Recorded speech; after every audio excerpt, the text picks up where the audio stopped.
warahmatullahi wabarakatuh. Waalaikumsalam warahmatullahi wabarakatuh. Alhamdulillah wa syukurillah wa nikmat Allah.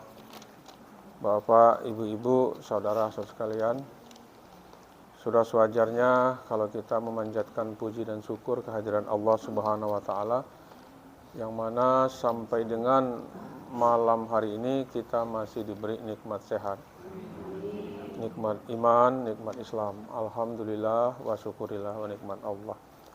Salawat dan salam kita sampaikan kepada junjungan kita Nabi besar Muhammad Sallallahu Alaihi Wasallam, Nabi akhir zaman beserta keluarga dan pengikut-pengikutnya sampai akhir zaman. Besok malam kita sudah mulai melaksanakan tarawih dan tanggal 23 Maret kita sudah mulai puasa Ramadan di hari pertama 23/03/23 lagi ya. Jadi nomor cantik itu. Mudah-mudahan ya Allah selalu memberi kita kesehatan dan kekuatan sehingga kita bisa melaksanakan perintah Allah dengan baik. Bapak, ibu-ibu, saudara sekalian, Islam itu sebenarnya sangat sederhana. Maka Allah mengingatkan kepada kita. Sesungguhnya kata Allah, hidup di alam dunia ini hanya sekedar permainan dan senda gurau belaka. Namun orang yang paling mulia di antara kita adalah orang yang bertakwa. Kalau kita masuk kepada derajat takwa, Allah tidak meminta harta kita. Bahkan Allah memberi kita pahala. Oleh karena itu, Allah ingatkan kepada kita, aku ciptakan kamu dari seorang laki-laki dan seorang perempuan, berbangsa-bangsa dan bersuku-suku. Supaya apa? Supaya saling kenal mengenal. Namun orang yang paling mulia adalah orang yang paling bertakwa. Inna akramakum innallahi atqakum. Orang yang paling mulia ini, Bapak, Ibu-ibu, saudara sekalian, ya, cara berpikirnya sederhana. Ya, dia diperintahkan Allah mendirikan salat, ya kerjakan dirikan salat. Ya, karena salat itu mencegah perbuatan keji dan mungkar. Kalau kita punya status apa di muka bumi ini, pegawai negeri, ya bekerjalah sesuai dengan status kita. Orang bisnis, ya dengan bisnisnya lah. Nelayan dengan nelayannya. Tentara, polisi, ya, dengan tugasnya masing-masing. Namun dalam melaksanakan tugas dunia ini, jangan lupakan Allah. Sebenarnya itu sederhana sekali. Jangan lupakan Allah. Nah, yang jadi masalah itu adalah kita mencari rezeki, rezekinya Allah, tapi kita lupakan yang punya rezeki, pemilik daripada rezeki itu. Ya. Di satu sisi kita ingin nanti suatu saat kembali kepada Allah, mati masuk surga. Tapi pada saat kita mengurus dunia, lupa kita dengan surga itu. Lupa kita dengan yang punya surga. Nah, ini yang menimbulkan masalah sebenarnya, kerancuan dalam cara berpikir kita. Kenapa demikian? Karena ya, dalam Quran surat Yusuf ayat 53, nafsu itu cenderung untuk manusia berbuat zalim. Ya, zalim kepada hamba-hamba Allah, akhirnya ingkar kepada Allah. Itulah nafsu. Nah, bagaimana cara kita menghindarkan itu? Utlu ma uhya ilaika minal kitab. Bacalah apa yang telah Allah berikan kepada kita itu, ilhamkan itu, yaitu kitab Allah. Baqimis salata, dirikanlah salat. Innas salata tanha anil fahsya'i wal munkar. Salat itu mencegah perbuatan keji dan munkar. Karena salat ini mencegah perbuatan keji dan munkar, berarti dalam bekerja, dalam mencari rezeki di muka bumi ini, kita harus pilah-pilah. Tidak semua pekerjaan itu ya kita ambil, kita pilah-pilah karena kita punya alat pembeda. Hati tidak akan pernah berbohong terhadap apa yang dilihatnya atau yang dirasakannya. Nah, disinilah sebenarnya kekuatan orang yang bertakwa itu, apakah ia benar-benar jadi hamba Allah, apakah ia benar-benar ya di bawah perlindungan Allah. Kalau dia di bawah perlindungan Allah, dia memisah-misahkan. Supaya apa? Supaya apa yang dikerjakan itu tidak sia-sia. Tidak sia-sia ya. Nah, di antara kita masih suka bekerja mengikutkan hawa nafsu. Tidak dipilah-pilah. Nah, inilah yang membuat risiko bagi kita.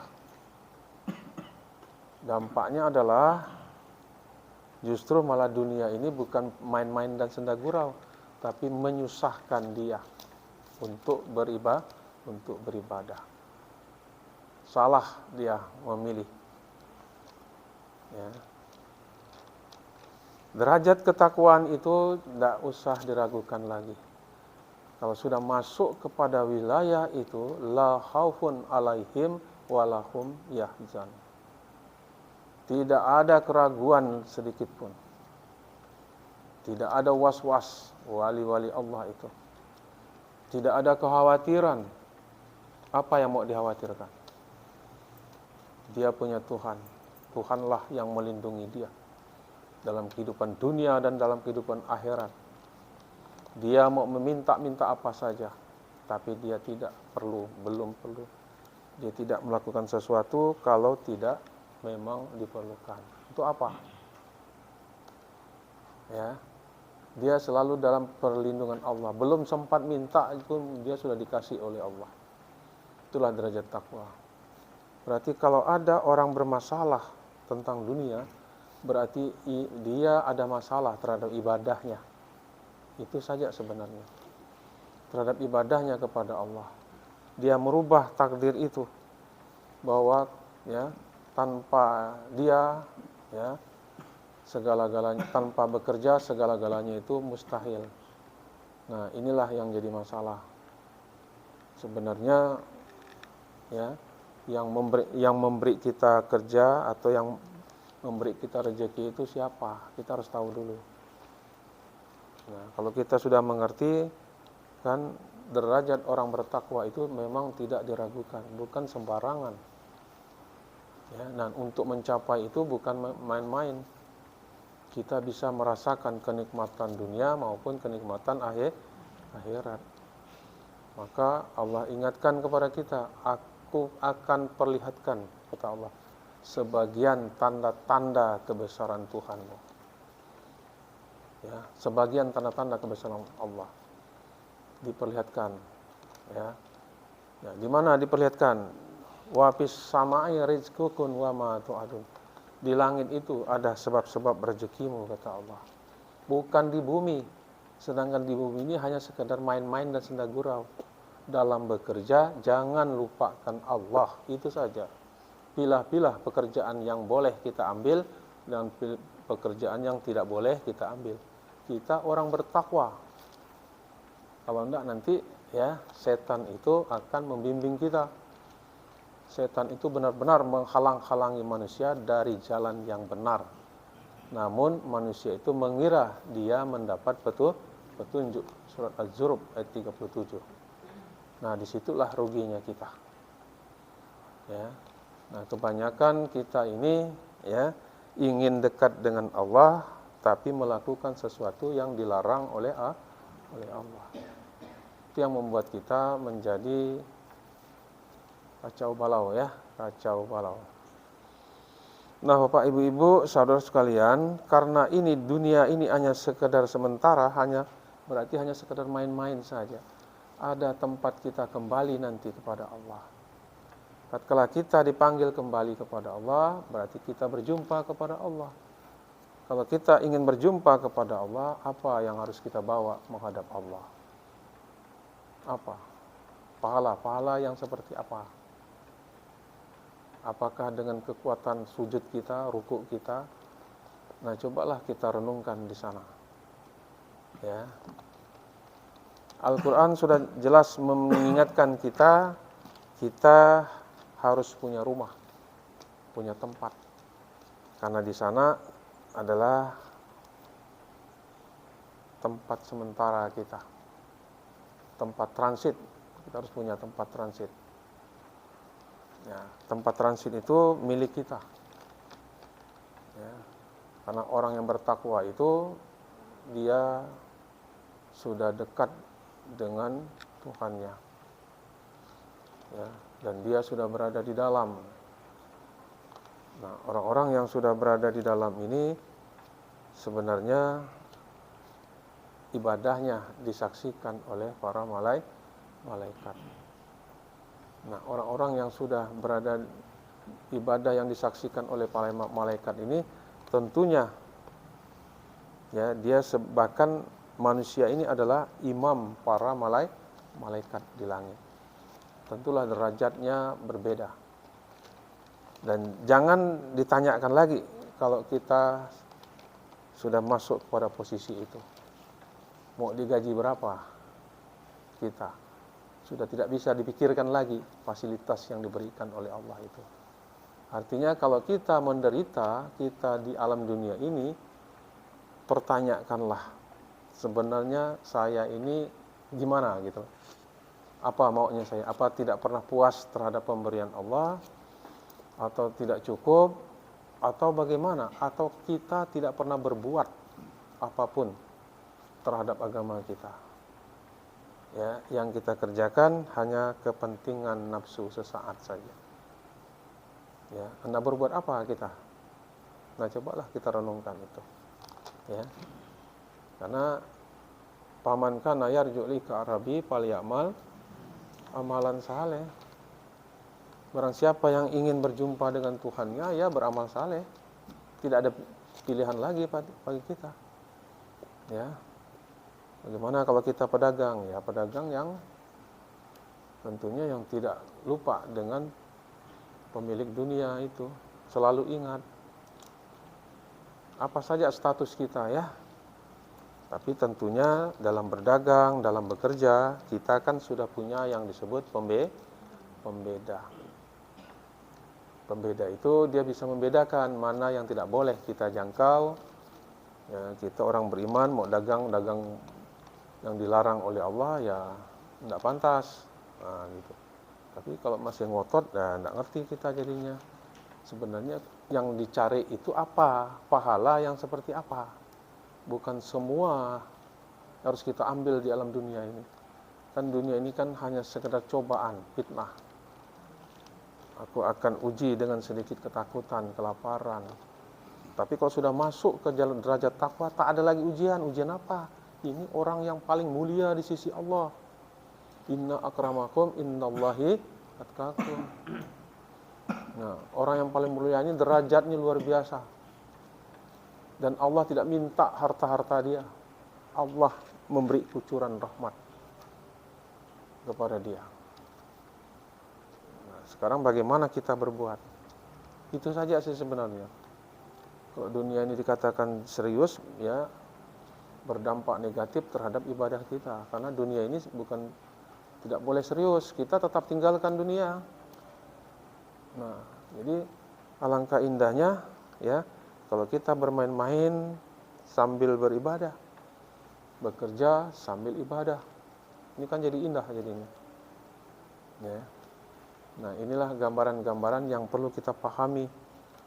Satu dengan yang lain itu kita bersaudara. Maka saling mengingatkan saja. Karena kalau kita tidak saling mengingatkan, ya tidak pantas kita disebut bersaudara. Itu masalahnya. Jadi Bapak Ibu-Ibu saudara sekalian, tak ada kata lagi kalau kita sudah masuk ke dalam itu, kecuali kelembutan hati, kebanggaan bahwa kita ya akan berjumpa dengan Tuhan kita.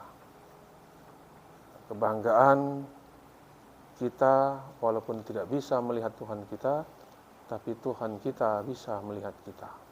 Itu adalah kebanggaan yang luar biasa. Sehingga inna akramakum innallahi atqakum itu bukan suatu hayalan. Ya, itu bukti nyata. Ya, terhadap hamba-hamba Allah yang muhlisi nalahuddin. Ya, muhlisi nalahuddin. Murnikan ketaatan ibadah kepada Allah. Tapi ingat, bukan kita dilarang ya mengurus dunia. Silakan, bukan dilarang berpolitik, silakan berpolitik. Ya, apa sajalah silakan. Jadi kalau kita tidak berpolitik nanti kita dimain-mainkan orang juga kan. Silakanlah sesuai dengan posisi kita masing-masing. Tapi kita dalam berpolitik juga tidak mengabaikan Allah, melupakan Allah. Ya. Jadi indah Islam itu. Nah, oleh karena itu Bapak Ibu-Ibu saudara sekalian, ya, kekuatan ilmu kita kalau sudah takwa itu adalah pada tauhid. Jangan sampai tauhid kita digoyang ya oleh musuh-musuh Allah. Nah, kalau sudah dipengaruhi ya, kita nanti secara sedikit-sedikit digoyang itu ya. Seolah-olah apa yang kita peroleh di alam dunia itu benar, baik, tapi sebenarnya itu hanya jebakan-jebakan saja. Dijebak kita. Ya. Dunia ini 3 hal yang perlu diperhatikan, harta, tahta, dan wanita. Inilah dunia. Kita tidak bisa menghindar itu. Tapi jangan hanya sekedar mengikutkan hawa nafsu. Nah, jemaah-jemaah kita ini kan hancurnya karena mengikutkan hawa nafsu. Sudah punya kerjaan, tapi masih pengen dapat kerjaan yang paling hebat lagi. Sehingga masuk kepada wilayah-wilayah yang tidak pantas, yang seharusnya dilarang oleh Allah, ya, tapi masih dikerjakan. Nah, inilah sebenarnya yang membuat kita ya menjadi merugi ya, jadi orang-orang yang merugi. Jadi hidup di dunia ini jadi tegang, bukan bangun tidur itu dia ceria ya, jadi tegang. Kalau kita masih berpikir ya, ketegangan besok ini apa yang harus kita kerjakan, berarti derajat takwa ini belum kita tempuh ya, belum masuk di sana. Karena alif itu selalu beserta lam. Alif itu rohani kita, lam itu lauhil mahfuz. Kalau dia beserta berarti kita berada di lauhil mahfuz. Orang-orang yang berada di lauhil mahfuz itu bukan orang-orang sembarangan. Ya, orang-orang pilihan. Orang pilihan itu konsumsinya itu adalah mampu membedakan antara yang hak dengan yang batil. Karena di sana itu dia harus tinggalkan semua yang batil-batil itu. Ya. Wala yusrik bi ibadati rabbih ahada. Jangan ada Tuhan yang lain lagi ya di samping Allah. Nah, kalau masih ada ya kita akan menderita sendiri. Ya. Siapa yang berbuat ya itu yang harus bertanggung jawab. Nah, jadi nanti kalau hasil daripada ya amal kita ini tidak pantas ya jangan nyalahkan orang. Kita harus introspeksi diri. Sejauh mana pekerjaan yang kita kerjakan ini bisa ya bisa diterima Allah apa tidak. Karena tidak semua harus kita ambil ya di dunia ini. Ya kalau ada kerbau kenapa mau ngambil babi, kan begitu. Ya kayak itulah perumpamaannya. Tapi babi pun diambil juga untuk nilai tambah lah, kan kacau jadinya. Silakan ya kemana saja kita bekerja. Tapi kita punya Tuhan. Mau kerja di bank ya, siapa bilang di bank tak boleh? Ya kita kan punya ilmu. Ada alat pembedanya. Nah, jadi semuanya itu sebenarnya kuncinya jangan melupakan Allah.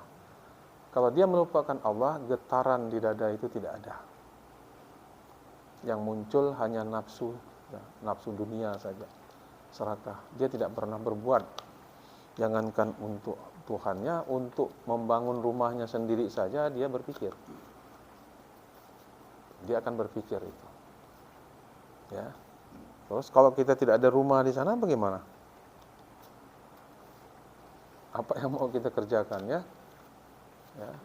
Walaupun Allah sudah bilang, walaupun sebesar sangkar burung. Ya. Bukan berarti sekarang kita bangun rumah, terus besok bangun rumah lagi, besok bangun rumah lagi, kok tak bosan-bosan. Memang tidak bisa bosan-bosan sampai akhir hayat. Loh kenapa? Karena memang perintahnya demikian. Ya. Atau kayak kita di dunia langsung rumah saya langsung jadi 2 miliar tinggal di tempat itu, tidak bisa seperti itu. Ya. Kalau kita hitung-hitungan dengan Allah, ya, kita tidak mampu nanti menghitungnya. Itu semua arahnya adalah melembutkan hati. Itu arahnya. Kalau sudah hati itu sudah lembut, ya, apapun yang Allah percayakan kepada kita itu bisa indah jadinya. Bisa indah maksudnya bisa berkah. Nah, yang kita cari itu berkahnya itu. Ya, ridho Allah yang kita harapkan dengan perbuatan-perbuatan kita di alam dunia ya. Kelebihan kita manusia ini disebut kuntum khaira ummah karena manusia punya pikiran sekaligus kita punya akal. Nah, inilah kelebihan kita dibandingkan makhluk yang lain. Ya, kita bisa melihat malaikat bisa melihat kita. Karena salat kita ini juga disaksikan oleh para malaikat. Kita juga bisa melihat jin. Ya, bagi yang tak bisa melihat ya anggap saja bisa melihat. Karena jin itu juga ada pada diri kita, pada kitab di dada kita itu. Ada yang beriman, yang tidak beriman tidak boleh ada ya. Karena semua sumber jin dan malaikat itu dari nama Allah. Maka disebutlah kuntum khaira ummah, umat terbaik. Ya. Tatkala Allah selesai membentuk tubuh daripada Nabi Adam, Allah perintahkan sujud hormat. Ya. Semuanya hormat sujud kecuali iblis. Iblis ini dari golongan jin. Tapi tidak semua jin tidak sujud ya, ada juga yang sujud. Malaikat sih semuanya hormat malaikat. Nah, berarti kan apa yang ada di dada Adam yang merupakan rahasia Allah itu sebenarnya benar-benar nyata. Ya. Wa fi anfusikum afala tubsirun. Kalau kita mau menyaksikannya, ingin menyaksikannya. Wa fil ardi ayatul lil muqinin. Di bumi itu ada tanda-tanda kebesaran Allah. Allah tidak membatasi kita cara dalam berpikir. Nabi Musa saja dengan tenang dia mengatakan dia ingin melihat Tuhannya. Ya, berdialog dengan penuh kasih sayang tentunya. Allah hanya jawab, kamu tidak akan mampu. Tidak akan mampu kan, ya. Jangankan melihat Tuhan, lihat bukit itu saja cahaya, bukit cahaya itu tidak mampu. Yang akhirnya pingsan Nabi Musa, bertobat langsung. Karena Allah tidak sama dengan manusia. Laisa kamitslihi syai'un. Nah, itu yang kita kita renungkan. Artinya tidak ada yang dilarang oleh Allah sebenarnya. Apa yang dilarang? Hanya kita ini ya diberi akal, ya gunakan akal. Diberi kepintaran, beda ya akal dengan kepintaran itu ya. Gunakan kepintaran kita. Gunakan juga ilmu kita itu. Ya, apa yang ingin kita peroleh, kita bisa merasakan orang itu sebenarnya apa keinginannya itu kita tahu gitu loh. Karena dia dan kita itu sama sumbernya. Kalau jadi pedagang juga begitu sama, dia tahu itu orang ini mau beli barang dia, ini tidak mau beli gitu loh. Sebenarnya ngerti kita. Ya. Cuman prakteknya kita kadang-kadang masih belum paham. Masih suka tercengang-cengang. Ya. Nah, setan itu bisa masuk ke jalan darah. Bisa masuk melalui udara ini juga dia bisa. Maka kita ada ilmu yang disebut ilmu pernapasan. Nah, itu bisa digunakan pada saat ya, bukan hanya untuk pas salat saja gitu loh. Kita gunakan dalam keadaan sir, tapi jangan bermain di mulut, tapi bermain di hidung. Ya, nah, itu bisa kita gunakan. Ya. Nah, itu rahasia sebenarnya. Dia tidak bisa. Makanya kalau orang yang bermain di mulut itu kalau tidur malam tuh ngorok dia tuh. Ada yang ngorok enggak ini? Bernapas itu dengan hidung, bukan dengan mulut. Sehingga paru-paru di dada kita itu, oksigen yang di dada kita itu tidak kekurangan. Jadi kalau dengan mulut oksigen kekurangan. Nah, maka sir kita itu sebenarnya dasar. Ya, dia juga punya napas, kita punya napas. Tapi dia tak punya asma, kita punya. Nah, jadi kalau kita nih mau memperhatikan itu biasanya dihalangi. Kita dibuat ngoceh dulu, suka ngoceh sana, ngoceh sini gitu. Sibuk perhatikan orang. Ah, itu tanda-tandanya tuh kita mau dijauhkan dari asma Allah.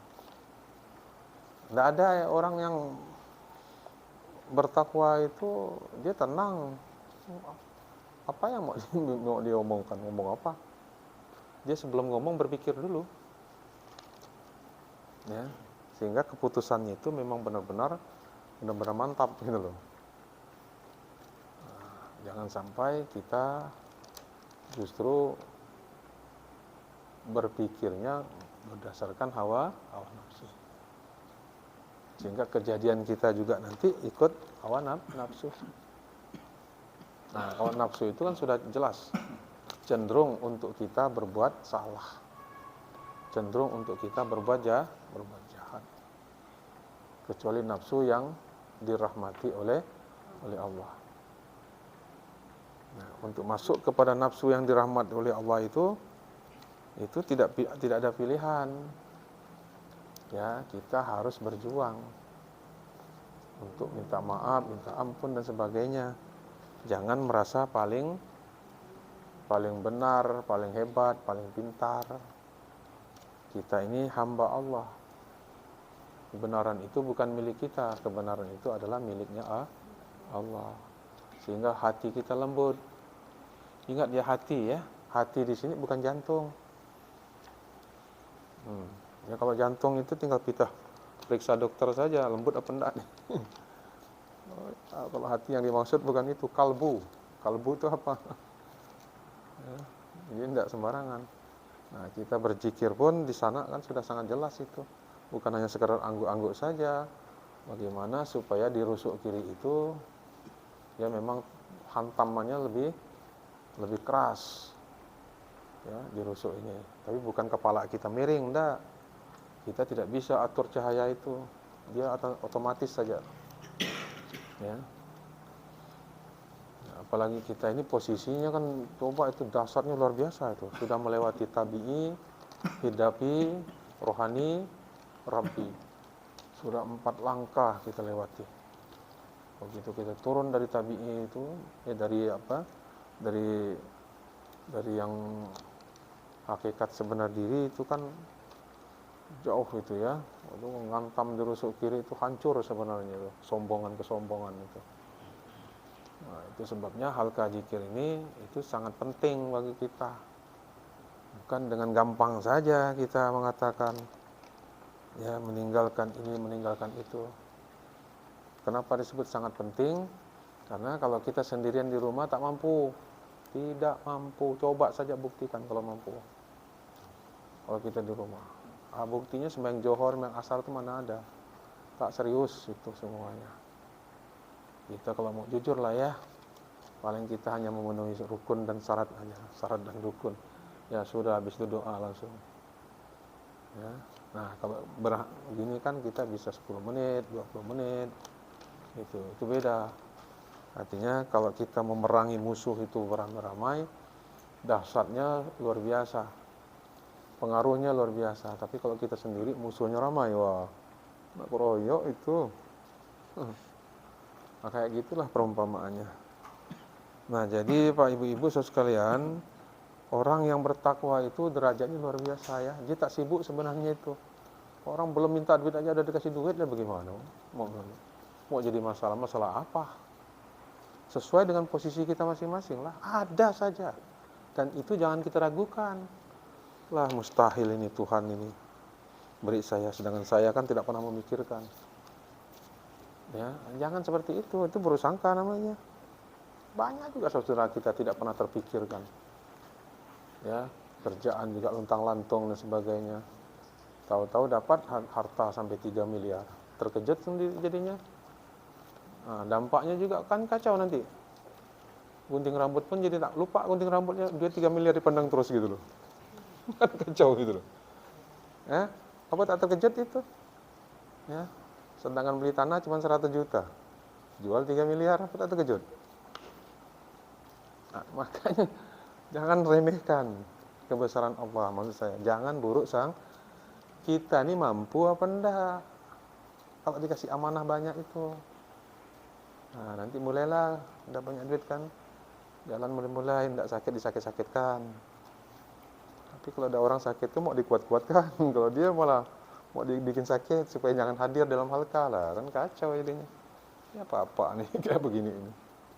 Ya. Nah itu sebabnya Allah perintahkan dalam mengurus dunia jangan lupakan yang punya dunia. Kalau enggak, kalau kita lupakan yang punya dunia ya risiko kita sendiri. Ya, rata-rata memang tidak mampu. Ya. Dan kalau kita sudah dikasih rezeki, untuk apa?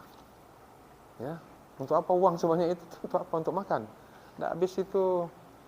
Satu turunan enggak habis itu. Nah, gimana? Nah, inilah kadang-kadang kita berpikirnya yang salah itu. Tapi kalau kita berbuat baik itu, ya, itu jelas. Arahnya itu jelas. Ya, arah jelas. Kenapa berbuat baik ini diperlukan? Allah mencontohkan. Ya, kalau kita makan mesti ada kotoran. Ya, kalau kita berbuat baik tentu ada hasil. Nah, kalau kita makan terus kotoran saja terus hasil tak ada gimana? Nah, coba. Apa kita mengira sudah pantas ini saya kalau nanti mati masuk surga ini sudah zikir. Tapi apa perbuatan yang membuat Allah itu sayang dengan kita gitu loh. Gitu saja kita berpikirnya. Ya. Kita mau digertak orang aja masih marah kok. Ya. Baru aja ada orang nyasar aja udah ngelotot semua. Ada orang nyasar kata tadi. Mas itu gitu-gitu aja masih bisa. Apalagi kalau memang ya persoalan-persoalan besar nggak mampu. Ya. Karena kalau semua ditangani dengan nafsu, semuanya rugi. Tidak ada untung. Semua orang rugi, bahkan dunia pun rugi. dunia pun marah. Tapi kalau segala sesuatu ditangani dengan lembut, dengan hati, semuanya untung. Tidak ada yang dirugikan. Bahkan dunia pun tersenyum. Ya, dan orang pun bangga dengan kita. Jadi kita berzikir bermanfaat bagi dunia, bermanfaat juga bagi orang lain, bermanfaat juga bagi kesehatan kita. Kita bermain-main, ya juga ada aturan-aturannya. Tidak membuat orang juga menjadi marah, menyinggung orang dan sebagainya. Itu kan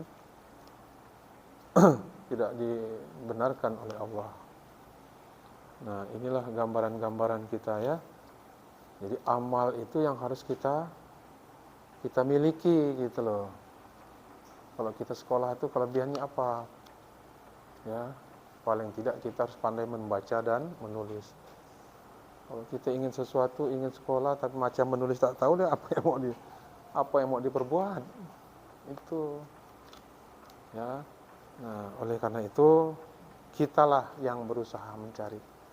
Karena masing-masing orang kan punya ciri khas tersendiri. Dia mampu beramal seperti apa. Ada yang beramal dengan senyum, ada yang beramal macam-macam, ada yang beramal dengan hartanya, dengan pengetahuan dia, macam-macam kan amal itu. Ya. Karena Allah bilang akan memberi kita pahala dan tidak minta duit kita, kan begitu. Ya. Itu surat Muhammad ya, ayat 3. Nah, ini gambaran-gambaran buat kita semua. Mudah-mudahan kita selalu dalam lindungan Allah Subhanahu wa taala. Amin ya rabbal alamin. Kurang lebih saya mohon maaf. Billahi taufik wal hidayah. Assalamualaikum warahmatullahi wabarakatuh.